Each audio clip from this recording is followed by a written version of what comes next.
মমতা বন্দ্যোপাধ্যায় পাগল হয়ে গেছে। এমনিতেই তো ভাষার ঠিক নেই ওনার, অশ্লীল থেকে শুরু করে রাস্তার আমরা যাদেরকে নর্দমার ছেলে বলি সেই ভাষা ওনার মুখ থেকে বেরোচ্ছে। বিজেপি কি করছে কদিন পরে উনি বুঝতে পারবেন। কাজে এটা নিয়ে ওনার কথার কোনো উত্তর দেওয়ার প্রয়োজন নেই। কি বললে? ওনার মামলাগুলোই আগে সামলাক। যেভাবে লোকেদের কোর্টের রায়ে যেভাবে মানুষ প্রতারিত হচ্ছে, রাস্তায় উনি এখন বেরোতে পারবেন কিনা সেটা আগে দেখুন, অন্যকে মানহানি পরে করবেন।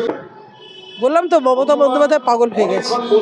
মমতা বন্দ্যোপাধ্যায়ের গতি হারিয়ে গেছে। মমতা বন্দ্যোপাধ্যায় যেভাবে ওনার যে স্বভাব, যে হল্লা চিল্লা করে মানুষের সিম্প্যাথি নেয়ার, সেই জন্যে উনি এই পদ্ধতিটার আশ্রয় নিয়েছেন। উনি হেরে গেছেন এবং উনি শেষ হয়ে যাওয়ার মুখে।